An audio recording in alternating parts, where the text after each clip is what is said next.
Hi guys, Jenny with On Fire Fit, and welcome to another episode of Healing Habits. Today we are going to talk about how to halt when you are tempted to not go in the healthy habit direction. But first, let's look at the shoes. Okay, here is the shoe, and it's going to be the brand that I have a hard time saying. There you go. And these heels I think go well with the stockings that I have on, which are fishnets. And I think most of us would agree that a lot of the things that tempt us are probably kind of like getting caught in a fishnet.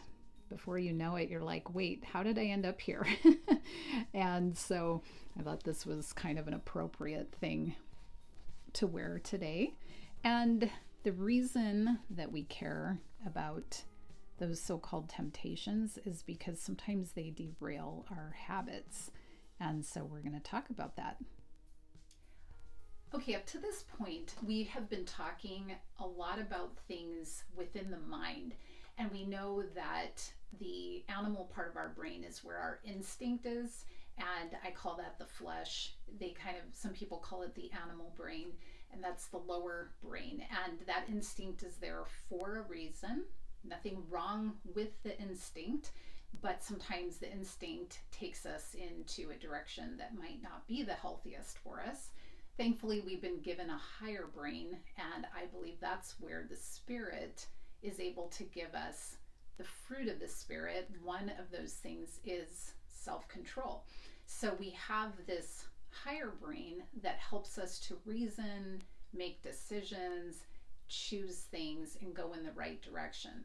So a lot of times when something like a temptation comes at us that is ready to derail us or take us in a direction that we know is really not the healthiest for us, we can kind of consider that to be like an urge or a craving, and sometimes it feels overpowering.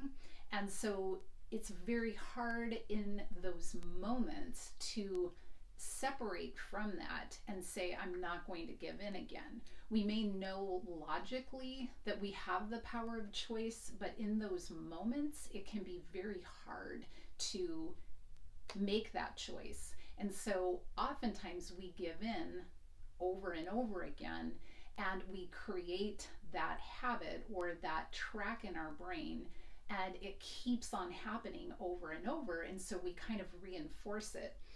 I really like from Atomic Habits that he talks about where cravings come from. And I think that it's a great way for us to consider how to not get caught in the fishnet so that we can keep moving into that healthy habit direction that we're trying to do.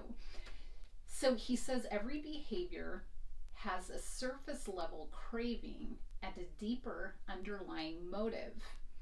For instance, he talks about having a craving like, I want to eat tacos.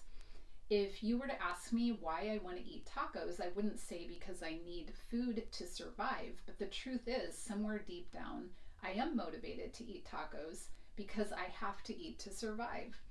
So there's an underlying motive to obtain food and water, even if the specific craving is for a taco. Okay, so what I want to talk about today is that the craving or urge that you have is that instinct that is not necessarily wrong. But in the past, we may have chosen something to satisfy that urge, that craving, that desire, and it hasn't actually benefited us in the long run. And so we can leave that behind now. Now that we are at this stage in our life, we can say, it hasn't worked for me. So as an example, I coach a lot of people in health, and perhaps when you are lonely, you tend to go and eat and eat and eat because it gives you so-called comfort.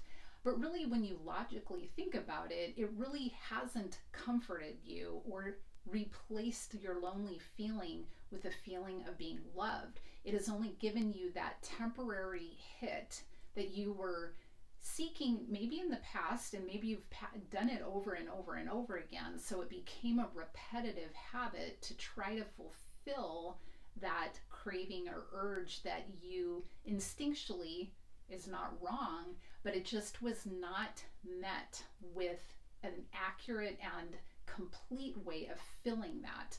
And so once we can get to the point where we say, okay, I actually do have a legitimate instinct right now, but what is actually going to fulfill that need?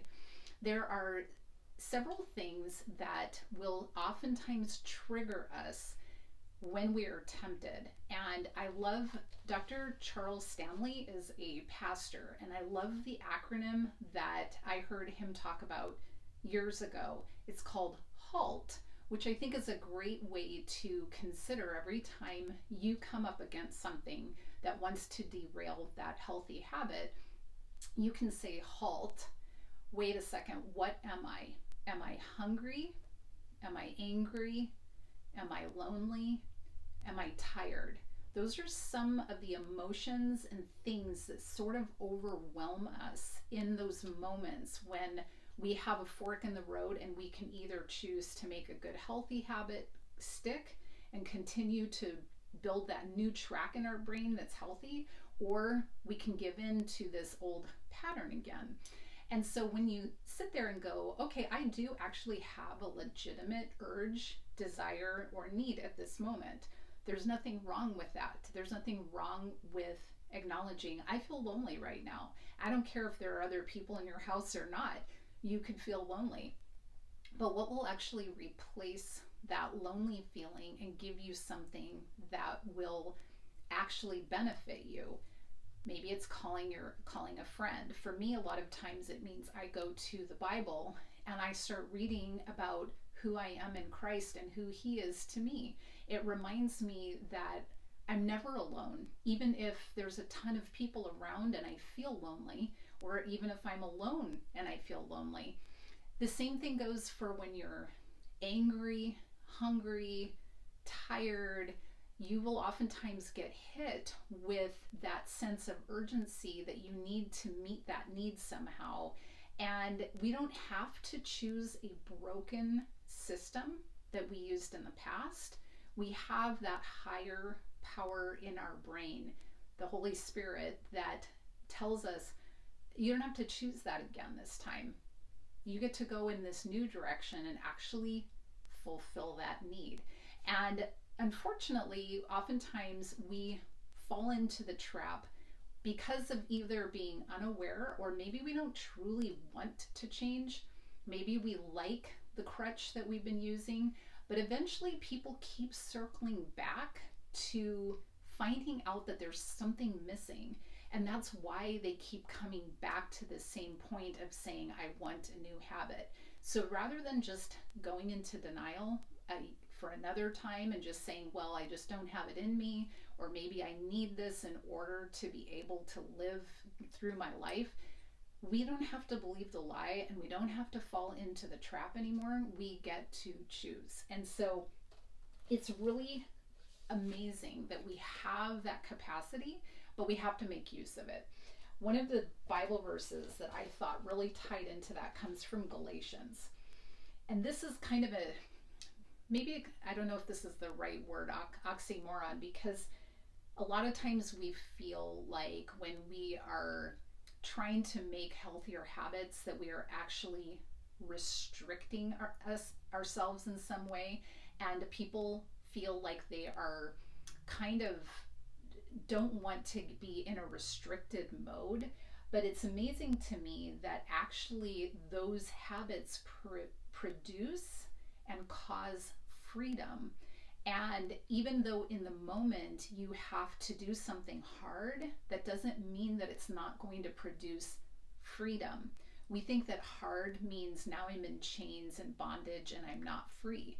But actually, that hard decision is leading to freedom, because you are not enslaved to this old junky neurological junk these old urges that didn't produce the best life for you.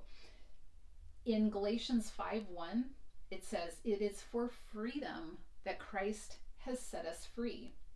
Stand firm then, and do not let yourselves be burdened again by a yoke of slavery." All this old junk that we give into, the old urges and desires that don't actually meet those needs or instincts that we have, we don't have to be enslaved to that. Christ set us free so that we don't have to use those old junky patterns.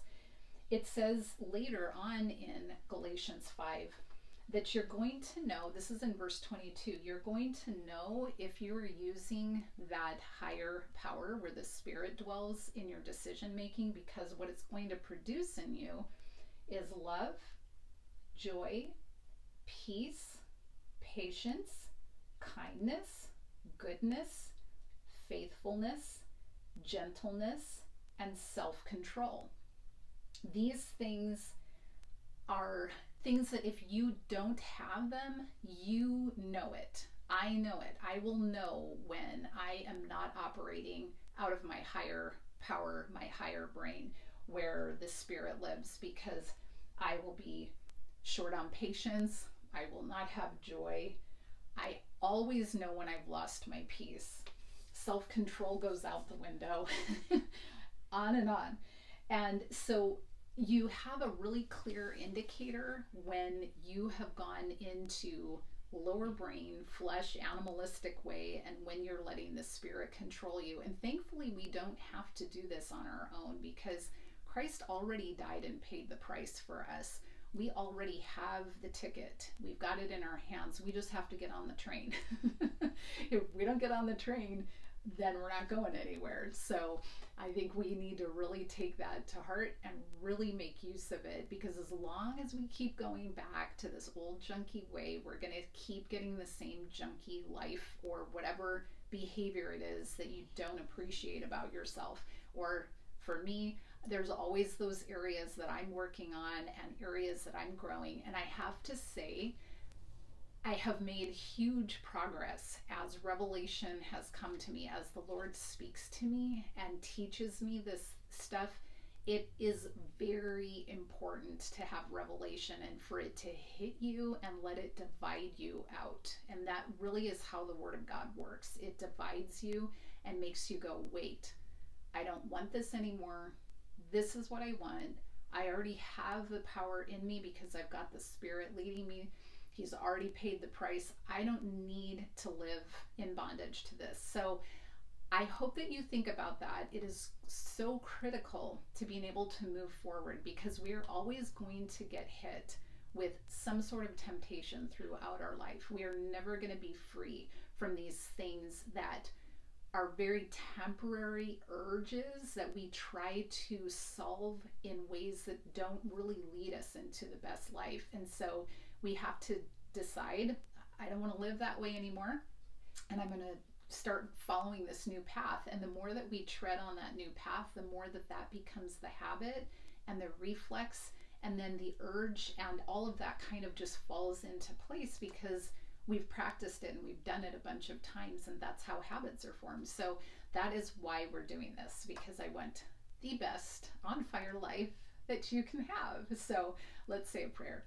Father God, thank you so much for your Spirit that leads us in wisdom and understanding. Thank you for producing love, peace, patience, self-control, kindness, gentleness, all these beautiful fruits that come from using the higher brain that you gave us. Thank you for giving us the power of choice. Thank you that you didn't just make us robots that just did what you said, but that we get the choice, because our loyalty is to you, and we want to choose that every day. Thank you so much for showing us the separation between the flesh and the Spirit, and that we don't have to be in bondage to the slavery of the flesh, but we get to choose the higher power that you've already given us. So I pray a special blessing on everyone here listening, and I just pray that you would go in and divide them between soul and spirit so that they know and feel your love. Let no one feel anything but love from you as they go about their day. And so I just pray extra blessings on them in Jesus' name. Amen. Okay, well, thank you for being with me for Healing Habits. Let's go take a walk.